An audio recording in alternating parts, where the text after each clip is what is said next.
Welcome. This is probably the first video that you're watching, but it may not be. It's entitled Engaging Student Interest. And if you don't mind, I'd like to start with a story. So I was traveling alone by bus through the Andes Mountains in the late 1990s. This is a true story. And at one border crossing, for some reason, I was suspected as a drug smuggler. I was immediately transported to a military outpost and thrown into this dark room. And a light was shown on my face, and a high-ranking officer came in based on his uniform and began firing questions at me in Spanish. And they wanted to know why my passport hadn't been stamped upon entering the country, which is often a telltale sign of a drug smuggler, apparently. So they assumed that I was, a typical smuggler from the U.S., and I felt sure that I was going to be thrown in jail. And for an indeterminate amount of time, save one fact, I spoke Spanish. So I explained to the officer that I was a geographer and a linguist, and I was touring the area for fun and for research, and that my passport wasn't stamped because I simply hiked across the border somewhere in the wilderness away from any official checkpoints. And apparently that worked, because within about an hour, I had talked my way out of this snafu, and I was free to go, paid a small fine. The point of the story is that language is power. And learning a new language can get you jobs, it can expand your social life and your worldview, and it can keep you out of jail even, as it did for me. That is the story that I told my first high school Spanish class on the first day that I ever really officially taught a class. I wanted them to get excited about learning a new language and to see the power that language holds. And rather than just beginning the day by plunging into a lesson or classwork, I began with that story. So I'll ask you to think back to the best lecture, talk, or presentation that you've seen or heard in recent memory. Do you remember how the speaker began the lecture or the talk? Almost always, experienced teachers begin with a story or anecdote to warm up the audience. A talk on nutrition might begin by asking the audience what they had for breakfast. An animated filmmaker might ask, who likes to draw and what sort of things they draw. A physical therapist might begin a talk by asking audience members to point out sore or aching points on their bodies and giving them quick advice about how to remedy those issues. Maybe inspirational speakers might begin with a personal story and how they overcame their greatest challenge and transformed their lives. Teaching a lesson to your students is the same. And, whether you realize it or not, you as a teacher are a professional speaker. All day long, you speak to, wrangle, guide, instruct, inform, organize, and connect with classes of various sizes. And the beginning of your lesson is the most critical portion. That's when your students decide if they'll give you their attention or not. It's when they start to judge if this will be interesting, useful, and pertinent, or a boring waste of time. So literally, the first minute of any lesson, lecture, or talk is the most important of all.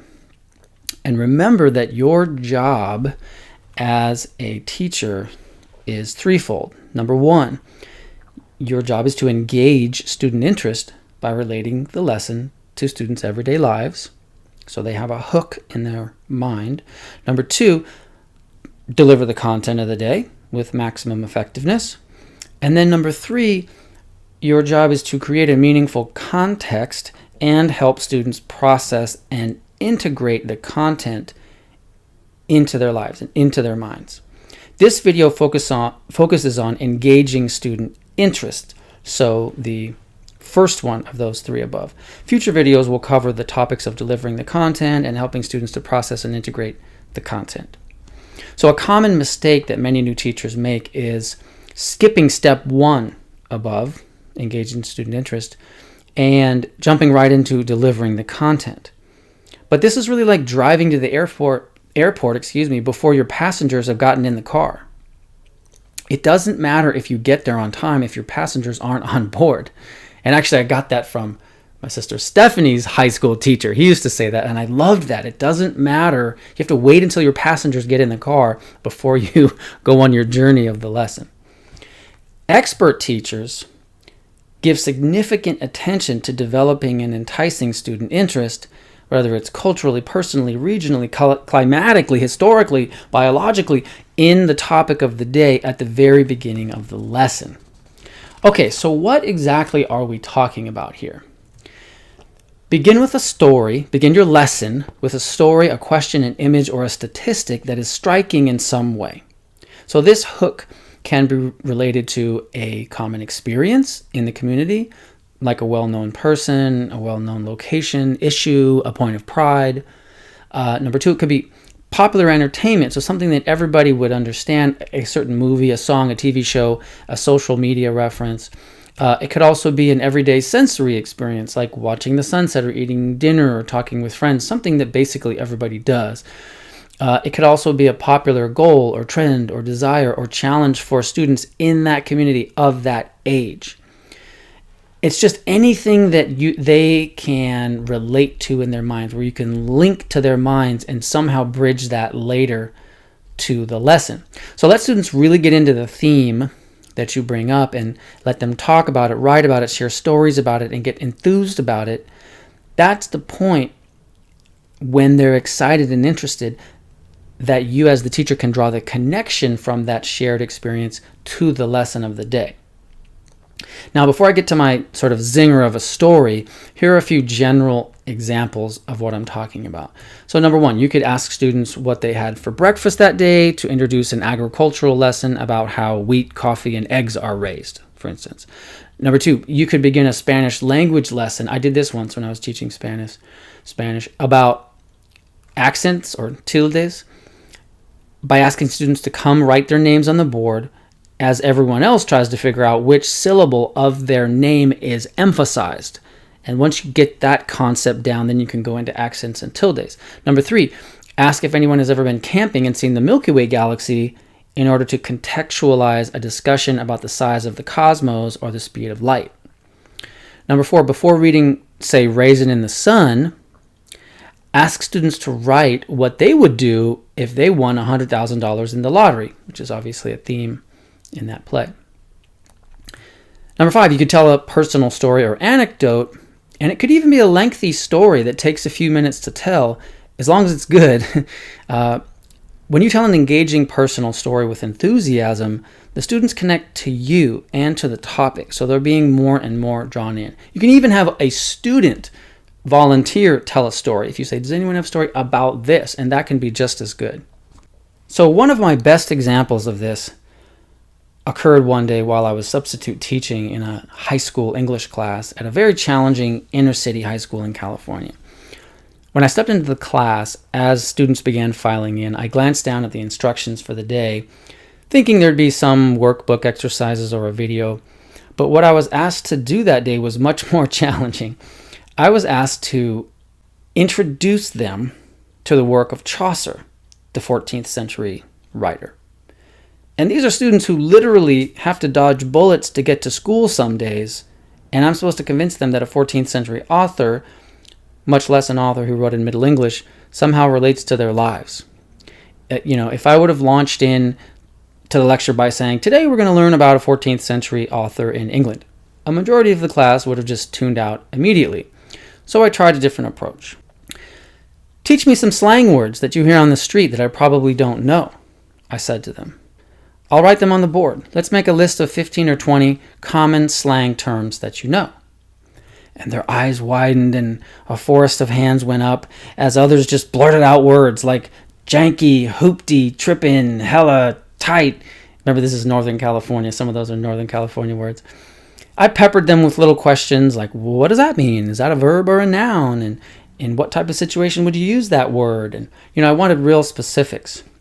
So eventually I asked, if all these words were a new independent language, what would it be called? And we eventually settled on Ebonics, which was the best general term that could, we all could agree upon. And this was around 15 years ago when that term was sort of more popular. So Ebonics, we agreed, was a street language with no real written form, spoken only on the street and also in certain artistic expressions like rap and some movies. But of course, English is the official formal language of our society. And actually, a local San Francisco Bay Area rapper named E40 had even composed an Ebonics dictionary, which I think is still available. So after they seemed satisfied with their glossary and a newly named unique language, I commented, the same exact thing happened 600 years ago in England. Some quizzical looks popped up on their faces. It's true, I said. French was the official language in England, but a rough, unwritten street language was emerging among Germanic immigrants, the Angles, and it was called Anglish or English. And the first person to write published stories and poems in this language was named Geoffrey Chaucer. So he was like E40 the rapper, a courageous voice from the back of the class guessed. I guess he was, I said, and my work for the day was done, because from that moment on, they couldn't hear enough about Geoffrey Chaucer. And the point of this story is to illustrate that I had to begin with a story that related to the students' everyday lives. When I had their attention, transferring that attention onto the lesson of the day was easy. Okay, that's my good story on that topic. Let's do a few quick review questions, and so that we can process this.